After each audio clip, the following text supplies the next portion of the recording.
লেখিকা অনিকেত সুনন্দার অদ্বিতীয়া।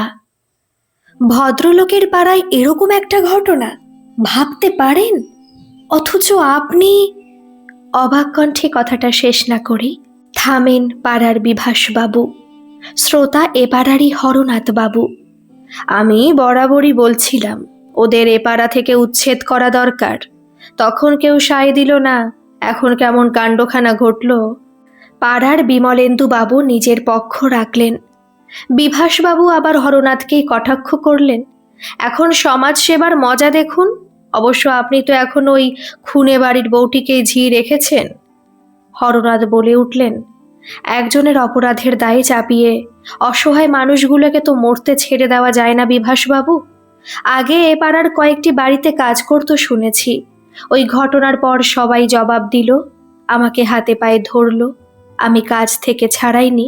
তাছাড়া ওই মেয়েটির কি দোষ? বিভাসবাবু বিদ্রূপের স্বরে বললেন, আপনার মতো বড় মন আমাদের নয় হরনাথ বাবু। তাই জেনে শুনে ও বাড়ির মেয়ে বউকে কাজে রাখবো। কোনোদিন কোনো অপকর্ম ঘটাবে তখন মনে পড়বে বিভাস রায়ের কথাগুলো। বলে হনহন করে নিজের বাড়ির দিকে পা চালালেন বিভাসবাবু। হরনাথ হতবুদ্ধি। তার বাড়ির পেছন দিকের গলিটাতেই ওই অবাক করে দেওয়া খুনের ঘটনাটা ঘটেছে। মজুমদার পাড়ার পেছন দিকের গলিটায় একটা অশিক্ষিত মহিলা সবিতার বসতি ছিল। যদিও এই মজুমদার পাড়া ভদ্রলোকের বাসযোগ্য হওয়ার বহু আগে থেকেই সবিতা পৈতৃক সূত্রে পাওয়া ভাঙাচোরা বাড়িটিতে বসবাস করে আসছে। একটাই অমিল, সময়ের সাথে সাথে মজুমদার পাড়া ভদ্র হয়ে উঠলেও ওই লোকগুলোর অবস্থানের বিশেষ পরিবর্তন হয়নি। তারা সেই অন্ধকারেই পড়ে আছে এখনো। স্ট্যাটাস মেনটেন করতেই বার কয়েক চেষ্টা হয়েছিল ওদের উচ্ছেদ করার। তখন হরনাথ বাবুই বাধা দিয়েছিলেন। গরিব মানুষ মাথা গোজার জায়গা ছেড়ে কোথায় যাবে? রোজ সন্ধে হলেই হই হট্টগোল আর ঝগড়ার তুফান ওঠে ওই অন্ধ গলির বাড়িটাতে। সন্ধ্যের পর, কারণ খেটে খাওয়া লোকের বাড়ি ফেরার সময় তো সূর্যাস্তের পরেই। সবিতার বয়স হয়েছে এখন অথর্ব প্রায়। তাই বহুকালের পুরনো মণি হরনাথ বাবুর বাড়িতে ইদানিং তার ছেলে গণেশের বউ ফুলি কাজ করে। সন্ধ্যের পর অফুরন্ত সময় হাতে বুক চিতিয়ে গলাবাজি চলে মাতাল গণেশ আর ফুলির মধ্যে। সবিতার একমাত্র ছেলে গণেশ, তাই পুত্র স্নেহে ছেলেটার সর্বনাশ করেছে। গণেশ গাড়ি চালায় আর রোজ রাতে মদ্যপ হয়ে বাড়ি ফিরেই স্ত্রীর সাথে ঝগড়া বাঁধায়, মারধরও করে। পাড়ার মাতব্বরা সালিশি সভা ডেকে বিচার করলে দুদিন বন্ধ থাকে, এরপর আবার যেই সেই। বলা বাহুল্য, অত্যাশ্চর্য ঘটনাটা ঘটেছিল ওই বাড়িতেই। গণেশকে হত্যা করেছিল স্বয়ং তার গর্ভধারিণী মা সবিতা। সপ্তাহখানেক আগে ফুলির হাতে কাজ উঠছে না, 4 দিন হলো স্বামীর অপমৃত্যু, শাশুড়ি জেলে। তার চোখের সামনে ঘটেছে ঘটনাগুলো দুঃস্বপ্নের মতো। ছেলে ভুলু খিদে কাতর, তাই পাশের বাড়ি থেকে অল্প চাল ধার আনতে গেল ফুলি। কিন্তু ধারের বদলে অকথ্য শুনে এলো। সমাজের কাছে যেন সেও অপরাধী হয়ে গেছে আজ। এই চরম বিপদে একমাত্র ভরসা হরনাথ বাবু। যখন সবাই তাদের উচ্ছেদ করে দিতে চাইছিল, তখন হরনাথ বাবুর বদান্যতায় তারা রক্ষা পেয়েছিল। তাই আজও তার বাড়ির দিকেই পা চালায় ফুলি। হাতের মুঠোয় ভুলুকে শক্ত করে ধরে বড় রাস্তার দিকে এগিয়ে গেল সে। টিং টং কলিং বেলের শব্দে উঠে এসে দরজা খুলে দাঁড়ালেন হরনাথ বাবুর স্ত্রী অনিতা দেবী। কিন্তু ফুলিকে দেখা মাত্রই আঁতকে উঠলেন যেন। সাথে সাথে ডাকেন হরনাথকে। হরনাথ এদিকে এসে দেখলেন ফুলি তার ছেলেকে নিয়ে দাঁড়িয়ে আছে। কি ব্যাপার তুই? ঘরে কিচ্ছু নেই, আমাকে অল্প চাল দেন কাকাবাবু, ছেলেটার সারাদিন উপোস। অনিতা ঝনঝন করে উঠল, এ পাড়ায় শুধু আমরাই আছি, যখন যে যা চাইবে। হরনাথ থামিয়ে দিলেন তাকে। আহা, তুমি থামো তো। বলিস কি রে, তোর ছেলেটাও খায়নি? না, ঘরে কিছু চাল নেই, ওই দিয়েই ছেলেকে রান্না করে দিয়েছি এই কদিন। কিন্তু ওই এক মুঠো ভাতে কি খিদে যায় কাকাবাবু? ছেলেটার মুখের দিকে তাকানো যায় না, তাই এখন আর অন্য উপায় না দেখে আমতা আমতা করে বলে ফুলি। হরনাথ তাকালেন ফুলির দিকে। 20-21 হবে বয়স, রোগা লিকলিকে শরীর। ছেলেটাকেও দেখলেই বোঝা যায় অপুষ্টিতে ভুগছে। হরনাথের মায়া হয়। গিন্নি, কিছু চাল ডাল দিয়ে যাও ওকে, না খেয়ে আছে। তুই দাঁড়া এখানে। বলতে বলতে স্ত্রীর অসন্তুষ্ট মুখ দেখে নিজেই সে ব্যবস্থা করতে ঘরে ঢুকলেন হরনাথ। অনিতা ভীষণ বিরক্ত হলেও কিছু করার নেই। ষাটোর্ধ্ব হরনাথ বরাবরই ওরকম, কারোর বিপদে মুখ ফিরিয়ে থাকতে পারেন না। ফুলির হাতে এক পুটুলি চাল ডাল ধরিয়ে দিলেন হরনাথ। ফুলির শুকনো মুখে হাসি ফুটে উঠল। গিন্নির সাথে অনেক তর্ক বিতর্কের পর সিদ্ধান্ত হলো ফুলি যথারীতি তার কাজ করবে এ বাড়িতে। রোজ রোজ সাহায্য করার চেয়ে একটা নিশ্চিত উপার্জনের ব্যবস্থা করে দেওয়া হরনাথের কাছে বেশি যুক্তিযুক্ত বলে মনে হলো। অনিতার মুখ কর্কশ হলেও মনের দিক থেকে খুব একটা অমানবিক ছিলেন না বলেই তিনিও সম্মত হলেন। তবে মনে একটা খুঁতখুঁতে ভাব রয়েই গেল। শত হলেও খুনে বাড়ির বউ, ভাবলেই শিউরে ওঠেন অনিতা। তবে সেই ঘটনা সম্পর্কে সবিস্তারে জানার কৌতূহল দেখান না অনিতা। ফুলিও নীরবে কাজ করে, মুখে কথা খুব কম। ফুলি রোজ সকালে এসে কাজে লেগে যায়। অনিতা লক্ষ্য করেন বেশ পরিচ্ছন্ন কাজ মেয়েটার। বাসন মাজলে ঝকঝক করে, উঠোন ঝাড় দিয়ে তকতকে করে রাখে। কাপড় চোপড় ধুতেও গড়িমসি নেই, বরং সেগুলো ছাদ থেকে শুকিয়ে ঘরে পাট করে রাখে। কেবল রান্নার কাজে হাত দিতে দেন না অনিতা, সেদিকে বাজবিচার তার সব সময়ের। সেদিন সকালের ধোয়া মাজা শেষ করে নিচু গলায় ফুলি বলল, আজকে আমি চলে যাই কাকিমা। অনিতা সবে কাপড় ভিজিয়েছেন। কথাটা শুনে অবাক হয়ে জিজ্ঞেস করলেন, এই তো এলি, এখনো সব কাজ সারা হলো না, এরই মধ্যে যাবার তাড়া? আমতা আমতা করে বলে ফুলি, একটা কাজ ছিল। কি কাজ রে, যে এখনই যেতে হবে? উত্তর দেয় না ফুলি, কেবল পায়ের বুড়ো আঙুল মাটিতে ঘষটাতে থাকে, কেমন যেন উচাটন ভাব। অনিতার বুঝতে দেরি হয় না, আজ ছুটি না দিলে রেহাই নেই। গত কমাসে বেশ কয়েকবার এমন অসময়ে ছুটি নিয়ে গেছে, ভুলুকে এ বাড়িতেই রেখে গেছে। যদি না যেতে পারে হয়তো বাকি কাজগুলো সব পণ্ড করবে। অনিতা বিরক্ত হয়ে বললেন, আজকে ছাড়ছি, কিন্তু কদিন পর পরই এমন করে এসেই চলে যাওয়া চলবে না। গত 3 মাসে 4-5 বার এভাবে এসেই চলে গেছিস। ফুলি নত মুখে চুপ করে দাঁড়িয়ে থাকে। অনিতা তাকে দাঁড়িয়ে থাকতে দেখে বললেন, কি হলো আবার? যেতেই তো বলছি, যা না। একটা কথা ছিল কাকিমা। ফুলি সাহস সঞ্চয় করে বলল কথাগুলো। টাকা দিতে পারবো না, বলে দিলাম। টাকা লাগবে না, আমি যতক্ষণ না আসি ভুলুকে এখানেই রেখে যাই। আমতা আমতা করে বলেই ফেলে ফুলি। ছেলেটাকে নিয়ে যাওয়া যাবে না সেখানে। অনিতা এবার সন্দিগ্ধ দৃষ্টিতে দেখলেন ফুলির দিকে। আজকেও? কেন? ছেলেকে নিয়ে যাস না কেন? কোথায় যাস তুই একা? ওই বাজারের দিকে, ও পাড়ার আমার এক মামার বাড়ি, একটু দরকার ছিল, মানে বেশিক্ষণ লাগবে না, ঘন্টা 2। অনিতার সন্দেহ দৃঢ় হয় ফুলির কথার অসংলগ্নতা দেখে। তোর মামার বাড়ি? উত্তর দেয় না ফুলি। অনিতার সামনে বছর 21-22-এর ফুলির আড়ষ্টতা সন্দেহকে তীব্র করে। স্বামী মৃত, সেই স্বামীকে খুন করে শাশুড়ি জেলে। কোনো কালই আত্মীয় স্বজন আছে বলে শোনেনি সবিতার কাছে। ফুলিও অনাথ। তাহলে? অনিতা আবার জিজ্ঞেস করলেন, কি হলো, কিছু বলছিস না কেন? কোথায় যাস তুই? কয়েকদিন পর পর তোর শাশুড়ির তো ত্রিভুবনে কেউ ছিল না, তোরও কেউ নেই বলেই জানতাম। তাহলে হঠাৎ মামা কোত্থেকে এলো রে? ফুলি কি যেন বলতে চেয়েও পারে না, গলা শুকিয়ে কাঠ হয়ে আসে তার। কেমন যেন ধরা পড়ে যাওয়ার ভয়ে আরো গুটিয়ে যায় সে। এমন সময়ই হরনাথ বাজার সেরে ফিরলেন। ঘরের দৃশ্যটা দেখে কি বুঝলেন কে জানে, কেবল মুখ দিয়ে বলল, কি হয়েছে রে ফুলি? যদিও ফুলি বলার অপেক্ষা না করেই সবিস্তারে অনিতার সমস্ত ঘটনা ব্যাখ্যা করলেন। বলা বাহুল্য, সন্দেহের তীর যে কোন দিকে যাচ্ছিল সেটাও বুঝতে ঘরে উপস্থিত কারোরই বুঝতে ভুল হলো না। যাই হোক, হরনাথ মধ্যস্থতা করে বললেন, আচ্ছা ঠিক আছে, ভুলু থাকুক এখানে, তুই যা, তবে এবেলার মধ্যেই ফিরে আসবি। অনিতা স্বামীর কথা চরম অসন্তুষ্ট হলেন। একা বুড়ো বুড়ির সংসারে এক ঝামেলা জুগিয়েছেন হরনাথ।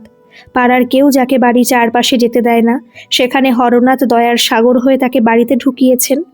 অনিতা রুক্ষ কণ্ঠে হরনাথকে বলে উঠলেন, তুমি কোন জগতের লোক বলো দেখি? ঝিয়ের ছেলেকে সামলাতে হবে এখন, আর তিনি মহারানীর মতো ঝাড়া হাত পা হয়ে ঘুরতে যাবেন? আমার কপালে মরণ নেই। তা মন্দ কি গিন্নি? নিজেরদের তো ছেলে পেলে ঈশ্বর দিলেন না, না হয় ভুলুকেই একদিন সামলাই, কি বলো? বড় দুর্বল জায়গা আঘাত করলেন হরনাথ। অনিতা স্তব্ধ হতবাক দৃষ্টিতে তাকিয়ে রইলেন ভুলুর দিকে। রোগজীর্ণ অপুষ্টির শিকার একটা শিশু। অজান্তেই চোখ ছলছল করে এলো তার। ফুলি ভুলুকে বুঝিয়ে বলে গেল যেন দুষ্টুমি না করে। ভুলুকে সেদিন বড় যত্ন করে খেতে বসালেন অনিতা। হরনাথ দূর থেকে দেখে বুঝতে পারেন স্ত্রীর অন্তরের কথা। ফুলিকে যাবার পারমিশন দিলেও মনে মনে হরনাথ নিজেও কিছুটা চিন্তিত হলেন। কেমন যেন অদ্ভুত ঠেকলো তার কাছে ফুলির হঠাৎ হঠাৎ এভাবে বিশেষ দরকারে মামার বাড়ি যাওয়া। সেদিন বিকেল গড়িয়ে সন্ধে হয় ফুলি গেট খুলে হরনাথদের বাড়ির উঠোনে দাঁড়িয়ে ভুলুকে ডাকলো। বারান্দায় পায়চারি করছিলেন হরনাথ। ভুলু অনিতার সাথে ছাদে গাছে জল দিতে ব্যস্ত। হরনাথ ডাকলেন ফুলিকে, কাজ হয়েছে তোর? কি যেন বিশেষ কাজ যে বলছিলি? ফুলির চোখ দুটো কেমন যেন ফোলা ফোলা আর লাল হয়ে আছে। মনে হলো যেন খুব কেঁদেছে এতক্ষণ। ফুলি ধীর গলায় বলে, হয়েছে কাকাবাবু। ভুলুকে ডেকে দিন, ঘরে যাব। ভুলু ততক্ষণে মায়ের গলা শুনতে পেয়ে নিচে চলে এসেছে। ফুলি ছেলের হাত ধরে আস্তে আস্তে গেট খুলে বেরিয়ে গেল। অনিতা উপর থেকে লক্ষ্য করছিলেন সব। তাড়াতাড়ি সিঁড়ি বেয়ে নেমে এলেন। হরনাথকে বললেন, আমার কিন্তু ভালো ঠেকছে না। সমস্ত মেয়ে অকালে বিধবা হয়েছে, একটা মানুষ নেই নজরদারি করার। আমাদের বাড়িতেই কাজ করতে আসে, কিছু যদি উল্টোপাল্টা হয় ভেবে দেখেছো এরপর কি হবে? হরনাথ অন্যদিনের মতো আজকে স্ত্রীর কথাটায় হেসে উড়িয়ে দিতে পারলেন না। মনে পড়ল বিভাসবাবুর সতর্কবাণীর কথা। ব্যাপারটা যথেষ্ট সন্দেহজনক তো বটেই। আমাকে আজকে একটু তাড়াতাড়ি ছাড়তে হবে, একটা কাজ ছিল কাকিমা। ইদানিং ফুলি তেমন আড়ষ্ট হয় না ছুটি চাইতে গিয়ে। অনিতা ভ্রু কুঁচকে বলেন, আজকেও কি সেই মামার বাড়িতে বিশেষ কাজ? ফুলি মুহূর্তের জন্য ভ্যাবাচাকা খেলেও পরক্ষণে নিজেকে যতটা সম্ভব স্বাভাবিক রেখে বলে, হ্যাঁ, ওই গেলে কটা টাকা পাবো? মামা বলছিল, তাই ভাবলাম। তোর মামার নাম কি রে? ভীষণ অপ্রস্তুত হয় ফুলি। মানে গঙ্গা দাস, মানে গঙ্গাচরণ দাস। তোর বাপের বাড়ি দাস বুঝি? তুই তো বলেছিলিস কুলির জাত তোরা, বাঙালি নোস। ভ্যাবাচাকা খেয়ে উত্তর দিল ফুলি, ওই মামা দূর সম্পর্কের, আমার মায়ের পাতানো ভাই। অনিতা এবার কঠোর স্বরে বলে উঠলেন, আমাকে কি বেশি বোকা দেখতে? তুই কি ভাবিস কিছুই বুঝি না আমি? না, এই চুলগুলো বয়সে পেকেছে আমার, বুঝলি?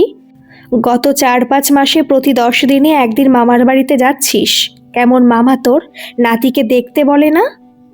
ফুলি ধরা পড়ে যাওয়া চোরের মতো চোখ ঘুরিয়ে নিতে নিতে বলল, ভুলুকে আজ না হয় ঘরেই রেখে যাবক্ষণ, আপনাদের বিরক্ত করব না আর। অনিতা রুক্ষ কণ্ঠে বলল, সেই ভালো, আর আসতে হবে না তোকে এ বাড়িতে। তুই বরং তোর মামার বাড়িতে একটা কাজ টাজ খুঁজে নে। তোর যা পাওনা সব হিসেব কালকে মিটিয়ে দেব, এবার তুই আয়। কথাগুলো বজ্রাঘাতের মতো ফুলির মাথায় পড়ল। অসহায়ের মতো বলে উঠল সে, কাকিমা, আমাকে কাজ থেকে বের করে দিলে আমি কোথায় গিয়ে দাঁড়াবো ছেলেটাকে নিয়ে? সেটা তুই বুঝবি, আমি তার জানি কি। তুই যা এবার। অনিতার পায়ে হুমড়ি খেয়ে পড়ল ফুলি।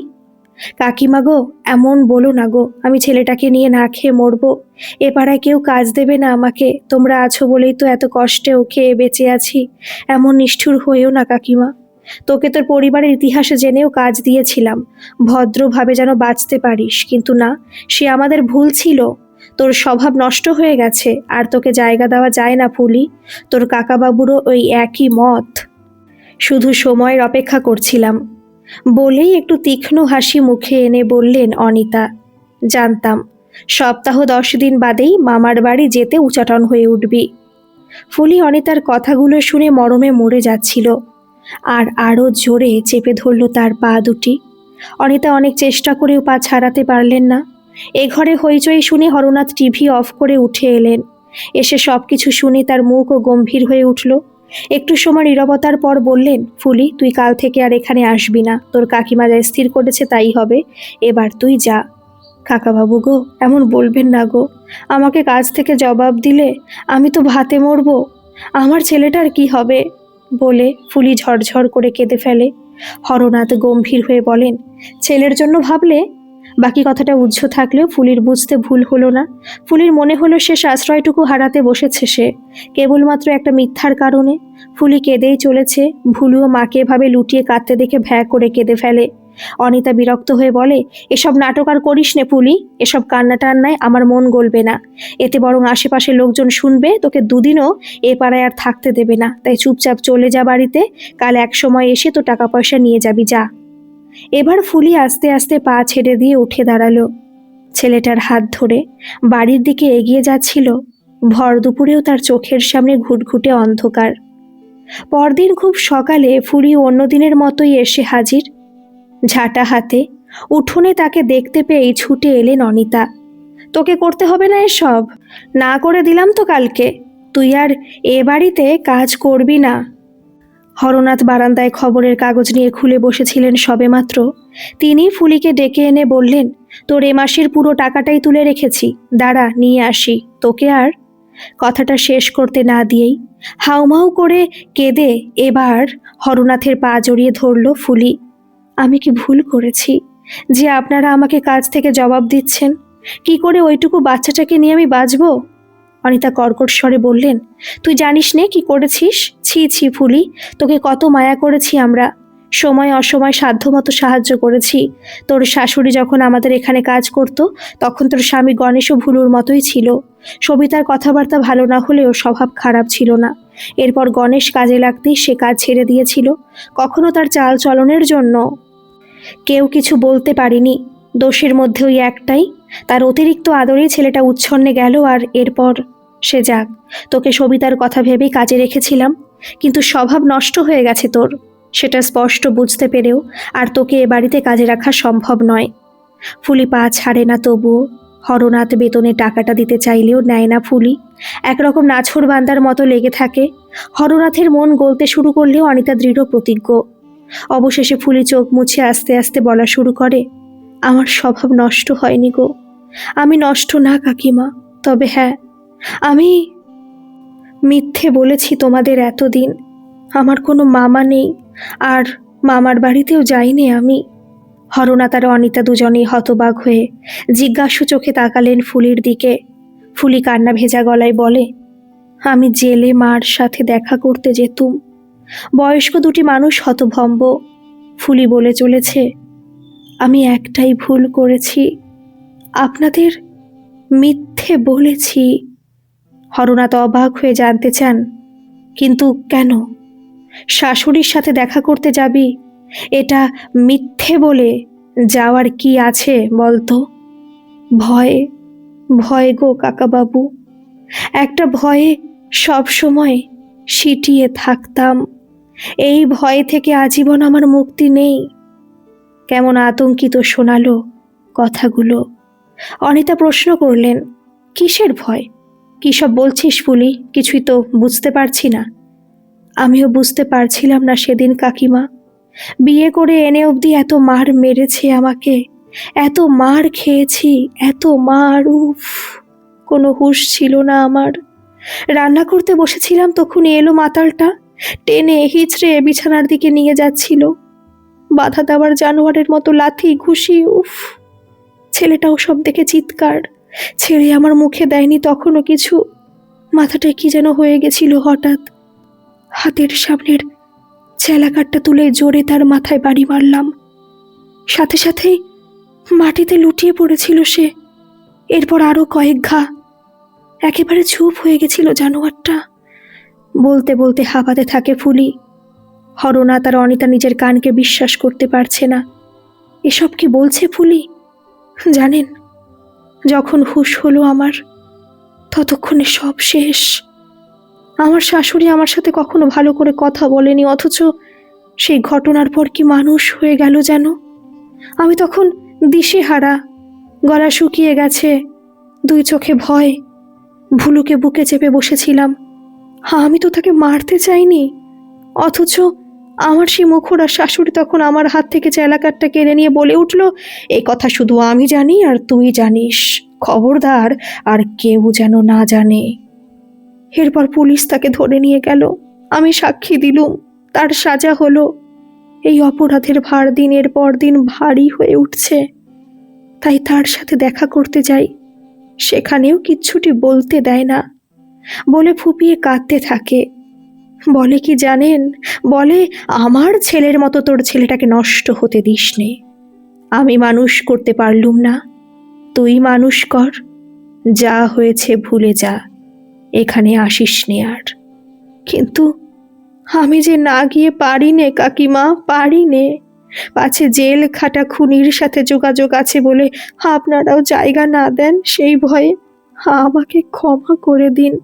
আমার ছেলেটার জন্য আমি খুন করতে চাইনি কাকাবাবু, আমার মাথায় কেমন যেন রক্ত উঠে গেছিল, কত মার খাবো, কেবল মারধর আর পশুর মতো খুবলে খাওয়া, আমিও যে মানুষ, সহ্য হয়নি আর। অবিরাম কেঁদেই চলছে ফুলি, মায়ের চোখ মোছাতে ব্যস্ত, কচি শিশুটাও কাঁদছে তখন। হরনাথ কিং কর্তব্য বিমূঢ়, অনিতা স্তব্ধ। কথাগুলো যে মিথ্যে নয় সেটুকু বোঝার মতো অভিজ্ঞতা বা বিচক্ষণতা দুজনেরই আছে। ফুলি খুন করেছে গণেশকে, একটা খুনির প্রতি সহজে কি দয়া আসে? হয়তো না। তাই দয়ালু হরনাথও আজ দ্বিধাগ্রস্ত। বেশ কিছুক্ষণ সবাই নিস্তব্ধ, ঘরের পরিবেশ যেন 10 গুণ ভারী হয়ে উঠেছে। কেবল ভুলু আপন মনে মায়ের হাতের আঙুলগুলো নাড়াচাড়া করে খেলায় মত্ত। হরনাথ এবার মুখ খুললেন, ফুলি তুই এখন বাড়ি যা। ফুলি জল ভরা চোখ দুটি তুলে একবার তাকিয়ে দেখে বৃদ্ধের দিকে, এরপর আস্তে আস্তে উঠে দাঁড়ায়। ফুলি আর কিছু বলে না, সমস্ত অপরাধ স্বীকার করে যেন ভারমুক্ত লাগে নিজেকে। ভুলুকে কোলে তুলে নিয়ে গেট ঠেলে বেরিয়ে যেতে উদ্যত হতেই হঠাৎ অনিতা ডেকে বললেন, কাল যেন বেশি দেরি করিস নে। কথাটায় হরনাথ আর ফুলি দুজনেই হতবাক হয়। ফুলির চোখের জল দ্বিগুণ হয়, তবে এবার নিরাপত্তার আনন্দে, ক্ষমা লাভের আনন্দে। হরনাথ স্ত্রীর দিকে সগর্বে তাকালেন। সত্যি অনিতাকে চিনতে ভুল করেননি তিনি। অনিতার বাইরের খোলসটা কঠিন হলেও মনের মধ্যে সহজাত মমতা, যা তাকে এমন অপার দয়াময়ী করে তুলেছে। হরনাথের বিস্মিত চোখের দিকে তাকিয়ে উত্তর দিলেন, অনিতা, সবিতার মতো মূর্খ মেয়ে মানুষ যখন ছেলে হারানোর শোক ভুলে ছেলে বউকে ক্ষমা করে বাঁচিয়ে দিয়ে গেল, আমরা পারি না বলো? ফুলি তো জেনে শুনে প্রতিদিন অত্যাচার সহ্য করতে করতে মুহূর্তের ভুলে যে অপরাধ ফুলি করেছে তার শাস্তি সে আজীবন পাবে। হয়তো আইনের চোখে নয়, বিবেকের আদালতে সেটাই বড় শাস্তি।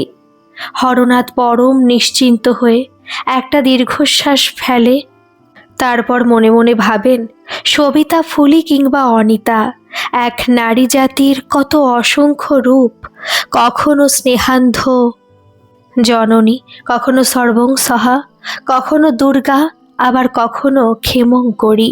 তাকে বোঝা অসাধ্য, সত্যি নারী অদ্বিতীয়া চিরকাল।